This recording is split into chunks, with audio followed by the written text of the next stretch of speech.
Этот памятный камень в открытом поле – напоминание о том, что некогда здесь располагалось село Давулджар Черноморского района.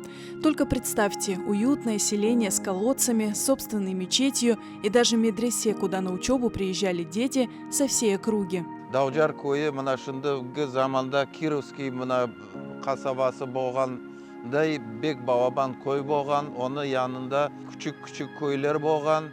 Олар эпсинде шо Давулджар койунда Бабабан медресе болган, Бабабан жами болган. Село было центральной усадьбой до выселения. Привозили детей из других сел, из Раздольнинского района, из разных сел. Дети учились 6-7 класс. И это был духовно-просветительский центр. Такой большой куеда, 10-летняя школа была, все, мельница большая была ветровая. Еще в 86 году я когда приехал, там ничего не было, ровно. Даже кладбище уничтожили там. Село населяли преимущественно крымские татары. Люди в этих краях жили обеспеченно, а некоторые даже прославились на весь Крым. Один из самых известных уроженцев этих мест – некий зажиточный помещик Аблемит Челеби, чье имя вошло в историю. В XIX веке на собственные средства и по собственной инициативе он построил мост через озеро Донузлав, который сокращал путь из Кизлева в Ахмечит. Строительство он контролировал сам, пригласил специалистов из Санкт-Петербурга и щедро оплачивал их работу. Мост был построен за полгода, а благой поступок Аблемита Челеби даже нашел отражение в фольклоре. Есть известная крымско-татарская песня «Аблемит көпір салдырған». Аблемит построил мост.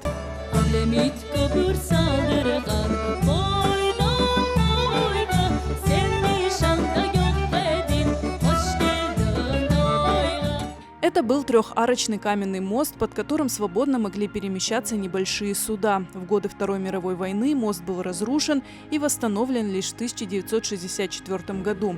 Сейчас на этом месте проложена асфальтовая дорога, но участок, проходящий через озеро Донузлав, по сей день называют Аблемитским мостом. Села Тарханкутского полуострова представляли особый интерес для исследователей, благодаря чему о селе Давулджар сохранилась ценная информация в исторических источниках. В 1925 году эти места, и в том числе село Давулджар, посетила экспедиция под руководством Усейна Баданинского, и некоторые заметки из этого села он оставил в своем дневнике.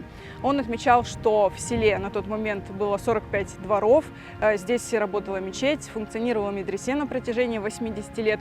Мечеть была четырехугольная, с четырехскатной крышей, и рядом с мечетью располагалось кладбище. В мае 1944 года из Давулджара было выселено 44 крымско-татарские семьи. Само село переименовали в Грозное. Но к 1970 годам оно и вовсе исчезло с карты полуострова. Сейчас в густой траве сложно отыскать даже камни от прежних домов и кладбища. Хотя, по словам выходцев из села, раньше здесь можно было увидеть и старый колодец. В 2016 году выходцы из Давулджар своими силами установили памятный камень, у которого каждый год собираются, чтобы прочитать молитву и передать память о родном селе своим детям и внукам.